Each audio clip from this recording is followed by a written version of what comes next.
নয়, সবাই শুনবে না। কারা শুনবে তাদের কথাই আজকে বলবো।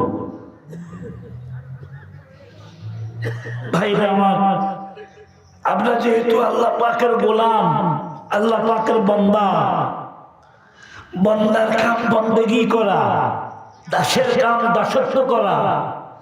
জবান খুলে একবার বলুন তো, আমরা দাসত্ব করব কার? আরো জোরে বলেন কার?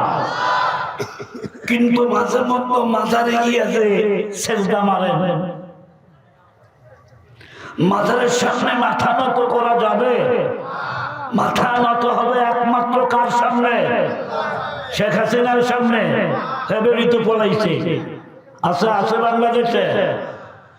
ভাইরা আমার, মাথা বাপ মার সামনেও নত হবে না, মাথা নত হবে একমাত্র কার কাছে?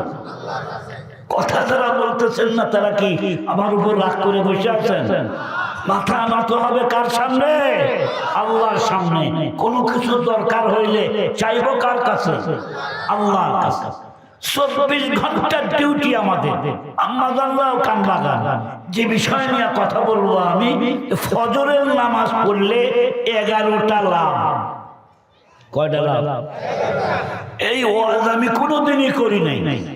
আজকে আমি কোরআন হাদিস যাচাই বাছাই করে দেখলাম, হিসাব করে, যে মানুষ যদি ফজরের নামাজ প্রতিদিন জামাতের সাথে পড়ে, আল্লাহ তাকে 11টা পুরস্কার দেবেন। শুনবেন কি আপনারা? নাকি একটা কিচ্ছা করবেন? কিচ্ছা তো জীবন ভরা শুনছেন। লাখে লাখে সৈন্য মলো কাতারে কাতার, গুনিয়া দেখিলাম মাত্র 15,000। লাখ লাখ সৈন্য মূল্য 15,000 কেমনে হয়? কথা বল না। কয় হাজারে 1 লাখ? আপনাদের কি জবান বন্ধ হয়েছে? কয় হাজারে 1 লাখ? পুঁথির মধ্যে কি বললো?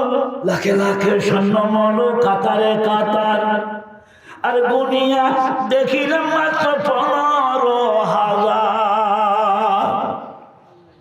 এই পুঁথি সব মানুষ পড়তে পারে না, ওয়াজও সব মানুষ পড়তে পারে না। কথা বল না। তবে বুঝে নাই যে কয় হাজারে 1 লাখ। এ মিথ্যা কথা কইছে, মানুষ শুনে আবার কান্দিছে। কথা বল না। ঘোড়াতে চড়িয়া মর্দ হাঁটিয়া চলিল। ঘোড়ায় চড়ে হেঁটে চলা যায়? তো ঘোড়াতে যদি চললাম তোর হাত মুখে। কিছু দূর যাইয়া মর্দ রওয়ানা হইল। ঘোড়া যখন হাঁটলো তখনই তো রওনা।